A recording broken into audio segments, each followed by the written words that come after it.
2 రోజుల క్రితం భూపాలపల్లిలో హత్యకు గురైన రాజలింగమూర్తి కేసును పోలీసులు ఛేదించారు. ఇప్పటివరకు ఈ కేసుకు సంబంధించి 7 నిందితులను అరెస్ట్ చేశామని, మరో 3 నిందితులు పరారీలో ఉన్నట్లు ఎస్పీ కిరణ్ ఖరే తెలిపారు. భూ వివాదం వల్లే రాజలింగమూర్తి హత్య జరిగిందని పోలీసులు నిర్ధారించారు. అయితే రాజలింగమూర్తి హత్యపై కాంగ్రెస్ నాయకులు అడ్డగోలు ఆరోపణలు చేశారు. బీఆర్ఎస్ పార్టీపై బురద చల్లేందుకు కుట్రలు చేశారు. కొంతమంది బీఆర్ఎస్ నేతలకు ఈ హత్యతో సంబంధం ఉందని మంత్రి కోమటిరెడ్డి వెంకటరెడ్డి అవాకులు చెవాకులు మాట్లాడారు. హత్యపై సిఐడి విచారణ జరపాలంటూ మంత్రి కోమటిరెడ్డి గగ్గోలు పెట్టారు. చివరకు పోలీసుల విచారణలో వాస్తవాలు నిగ్గుతేలాయి. కాంగ్రెస్ నేతలు చెప్పేవన్నీ అబద్ధాలని మరోసారి స్పష్టమైంది. వచ్చిన తర్వాత పోలీసు వాళ్ళు ఇమీడియట్లీ ఆన్ ద స్పాట్ కి అరెస్ట్ అయ్యారు.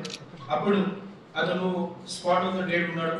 సో ఈ అయిన తర్వాత we shifted his body to area hospital Bhupalpally and immediately మన పోలీసు వాళ్ళు ఎఫ్ఐఆర్ రిజిస్టర్ చేయడం జరిగింది. ఈ మర్డర్ లో total 4 persons first A1 to A4 they participated physically while 2 persons they observed the movement of Rajalingamurthy. మిగతా పర్సన్స్ కి ఇది indirect కన్స్పిరసీలో పార్టిసిపేషన్ చేయడం జరిగింది. ఈ background regarding this murder of Rajalingamurthy ఎకరం గురించి భూమి గురించి వివాదం ఉంది.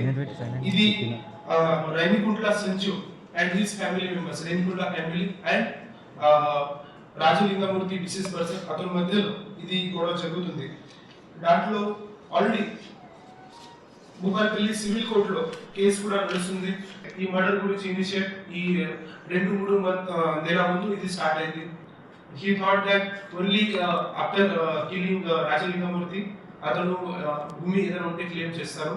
సో ఇప్పటి వరకు అరెస్టెడ్ టోటల్ 7 మెంబర్స్, ఇంకా కూడా 3 మెంబర్స్ అబ్స్కాండింగ్ ఉన్నారు.